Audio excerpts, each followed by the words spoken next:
오늘 우리에게 주시는 하나님의 말씀은 열왕기상 8장 12절에서 21절입니다.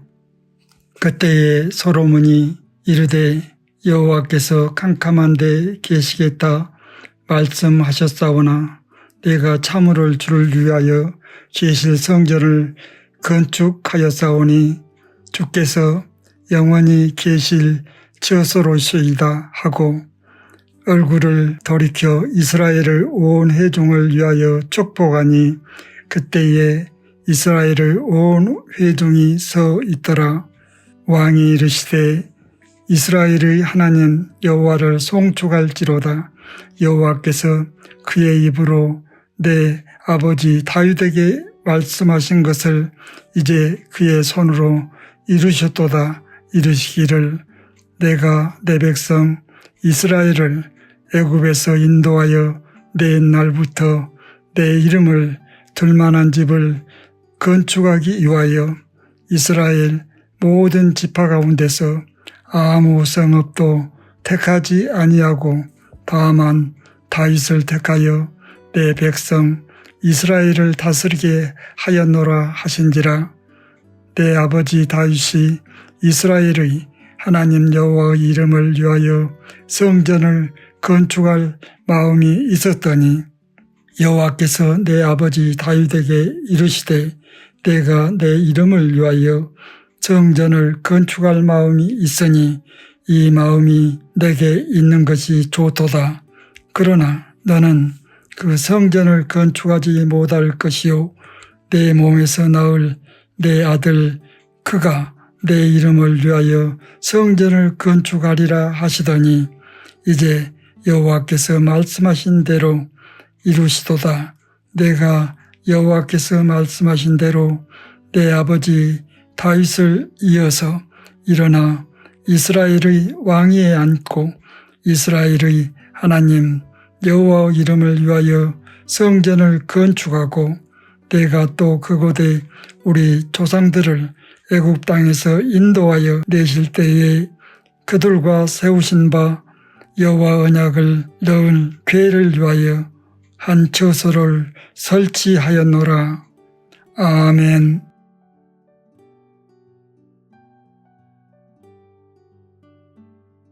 하나님은 영이십니다. 영이라는 뜻은 눈에 보이거나 만져지는 존재가 아니라는 것입니다.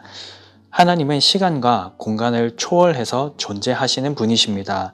그에 반해 사람은 시간과 공간의 제약을 받는 제한적인 존재입니다. 우리는 하나님의 무한을 다 알 수도 없는 제한적인 피조물일 따름입니다. 솔로몬의 말처럼 하나님은 캄캄한 데 계시겠다 하셨습니다. 출애굽기 20장 21절을 보면 백성은 멀리 서 있고 모세는 하나님이 계신 흑암으로 가까이 가니라 라고 했습니다. 하나님의 영광을 감히 대면할 수 있는 사람이 없었기에 하나님께서는 자기 모습을 캄캄한 구름 속에 감추신 채로 이스라엘을 만나 주셨습니다. 하나님은 우리의 모든 것을 초월해 계시는 분이십니다. 그러나 자기 백성과 끊임없이 교제하기를 원하시는 분이십니다. 그래서 하나님은 자기 백성들과 계속 교제하기 위하여 성막을 허락하셨습니다. 이곳 역시 누구나 들어가지 못했고 제사장들이 들어갈 수 있었습니다. 하나님은 당신의 영광을 감추어 주심으로 우리와 교제를 하셨습니다. 하나님의 수고와 헌신이죠.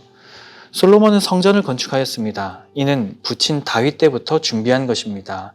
다윗은 하나님은 어둡고 좁은 성막에 계시지만 자신은 궁궐에 거하는 것이 마음에 걸렸습니다. 그래서 하나님을 위해 집을 지으려고 했습니다. 물론 하나님은 다윗의 그 마음을 기쁘게 받으셨습니다. 그러나 그의 때에 이루어지지 않았고 그 아들의 때에 이루어질 것이라고 약속하셨습니다. 그리고 이제 솔로몬은 성전을 완공하였고 봉헌식을 올려드리고 있습니다. 그는 주를 위하여 성전을 건축했다라고 여러 번 말합니다. 그리고 그 성전은 주님이 영원히 거하실 처소라고 하였습니다. 그러나 이것은 공간적인 하나님의 집을 의미하지 않습니다. 이후 27절을 보면 하나님이 참으로 땅에 거하시리이까 하늘과 하늘들의 하늘이라도 주를 용납하지 못하겠거든 하물며 내가 건축한 이 성전이오리까 라고 기도합니다. 또 30절은 주께서 계신 곳 하늘이라고 분명히 말하고 있으며 30절에서 49절에서도 거듭 하늘을 하나님의 처소라고 말합니다. 성전은 분명 하나님이 계시는 곳이지만 그러나 하나님은 성전에만 머물러 계시는 분은 아닙니다.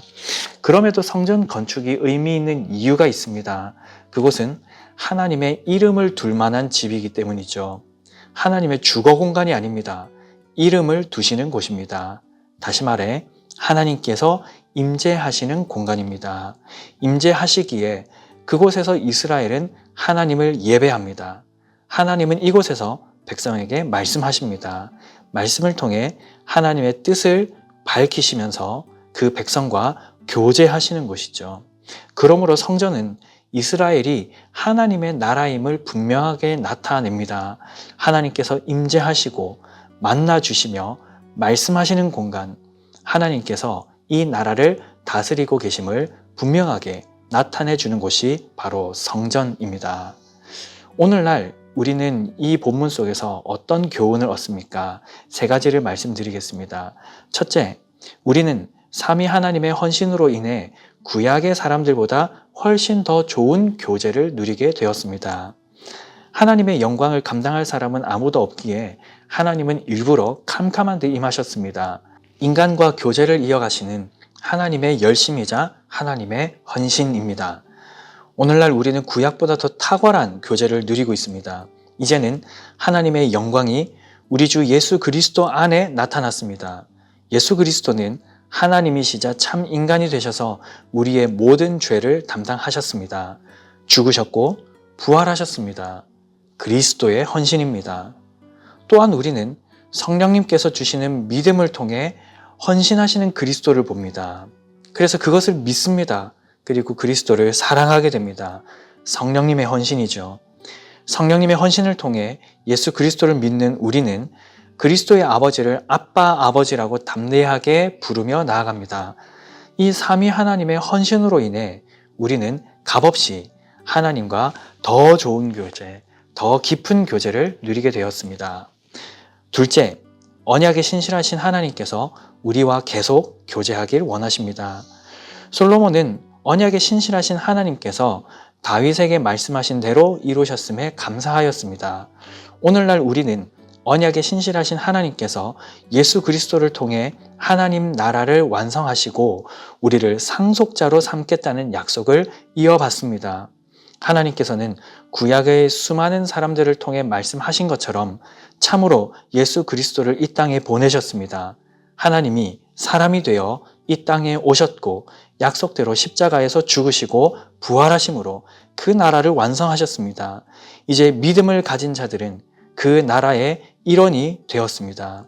우리는 그 신실하신 언약 안에서 하나님의 자녀가 되어 영원토록 교제하게 되었습니다. 셋째, 하나님은 성전인 우리 안에 거하십니다. 성전에 거하신다는 것은 하나님의 이름을 거기 두신다는 것이며 이는 곧 하나님의 임재를 상징합니다. 신약시대를 살아가는 우리는 어떤가요? 바울은 고린도전서 6장 19절에서 20절에 이렇게 말합니다. 너희 몸은 너희가 하나님께로부터 받은 바 너희 가운데 계신 성령의 전인 줄을 알지 못하느냐. 너희는 너희 자신의 것이 아니라 값으로 산 것이 되었으니 그런즉 너희 몸으로 하나님께 영광을 돌리라. 이제는 우리의 몸이 성전입니다. 성령께서 거하시는 처소가 되었습니다. 그러므로 바울의 말처럼 우리의 몸은 이제 우리의 것이 아닙니다. 우리의 몸은 하나님께서 거하실 성전, 하나님의 임재가 가득한 인생이 되어야 합니다. 그러므로 우리의 몸으로 하나님께 영광을 돌려야 합니다. 다시 말해 우리의 삶으로 예배를 드려야 한다는 뜻입니다. 삶으로 실현하는 하나님 나라, 이것이 끊임없이 우리 삶에서 일어나야 하는 역사입니다. 우리는 하나님의 성전이기에 하나님의 임재가 있는 일상을 누립니다. 하나님과 만나는 하루하루 하나님께서 말씀으로 우리의 영을 새롭게 하셔서 그 말씀을 이루며 살아가는 예배의 삶을 살아갑니다. 말씀을 맺겠습니다. 사랑하는 여러분, 우리는 구약의 화려한 성전과 전 국가적인 종교 행사를 갖지는 못합니다. 그러나 그들보다 우리가 훨씬 더 복된 것은 언약에 신실하신 하나님께서 우리를 택하여 주시고 우리를 주님의 성전으로 삼아 주셨다는 사실입니다. 피조물인 인간과 열렬히 교제하길 원하셨던 하나님의 소원이 이제는 그 아들 예수 그리스도로 말미암아 우리 가운데 완전하게 이루어졌습니다. 예수 그리스도의 아버지가 우리의 아버지가 되셨고 이제 우리는 예수의 이름으로 성령님의 도우심을 받아 하나님 아버지와 인격적인 관계를 누리는 복 있는 사람들이 되었습니다. 이 교제는 구약의 수많은 의인들과 심지어 천사들까지도 흠모하였었던 역사이죠. 하나님은 그렇게 영원토록 우리와 함께 하십니다. 그 놀라운 은혜를 받은 우리의 삶이 하나님께 영광이 되는 예배의 삶이 될 수 있기를 주님의 이름으로 간절히 축복합니다.